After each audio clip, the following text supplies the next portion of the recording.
Hello, good morning guys. Before we introduce yourself, we as a group of 4 people wish you a happy fasting moon.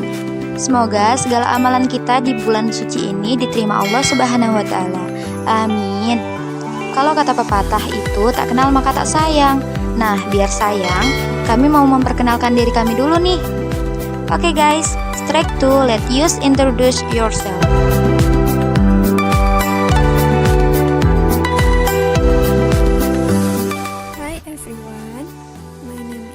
Rasida Yusra. My friend usually call me Rasi.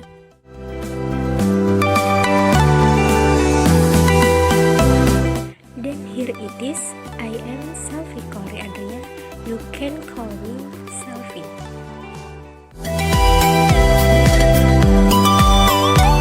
My full name is Suryaningsih.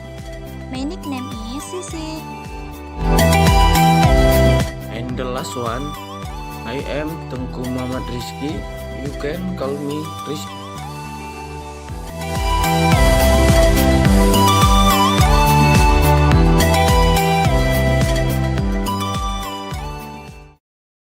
Enjoy watching your video. Manusia dan struktur kepribadiannya. Kepribadian adalah keseluruhan cara seorang individu bereaksi dan berinteraksi dengan individu lainnya. Sedangkan struktur kepribadian itu adalah unsur-unsur atau komponen yang membentuk diri seseorang secara psikologis. Dari pengertian di atas, kami akan menjelaskan struktur kepribadian manusia menurut Sigmund Freud. Pertanyaannya, Sigmund Freud itu siapa ya kira-kira? Nah, Sigmund Freud merupakan seorang tokoh psikoanalisa. Beliau mengungkapkan bahwa struktur kepribadian kita terdiri dari 3 bagian, yaitu id, ego, dan superego. Id berisi aspek biologis, yaitu sistem kepribadian sejak lahir, yang terdiri dari insting, nafsu, sikap, dan dorongan yang bekerja di alam bawah sadar. Id ini biasanya muncul ketika terjadi rangsangan, baik dari luar maupun dari dalam. Kita ambil contoh, misal si A datang ke rumah temannya yaitu si B. Tujuan si A datang ke rumah si B bukan ingin bertemu si B, namun dia ingin bertemu adik perempuannya, yaitu adiknya si B yang cantik. Kemudian ego. Ego ini berada pada tingkat kesadaran. Ego berada pada prinsip realitas berisi hal-hal logis dan rasional. Ego harus bisa berusaha memenuhi kebutuhan id. Di mana caranya prinsip itu harus sinkron dengan realita yang ada.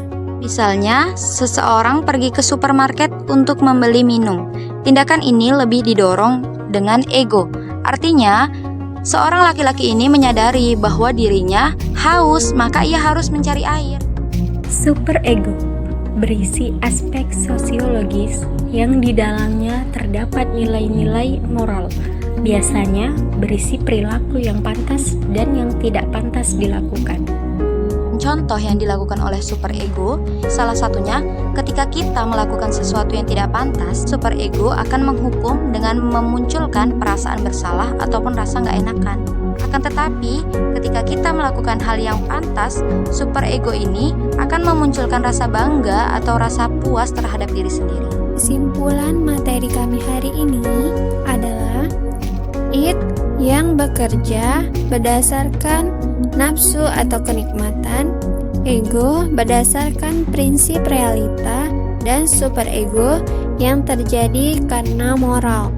Struktur ini sangat dinamis, namun akan kurang baik kalau kita lebih didominasi oleh salah satu struktur saja. Terlalu banyak menggunakan ego, kesannya akan jadi orang perhitungan atau bahkan nggak ikhlas.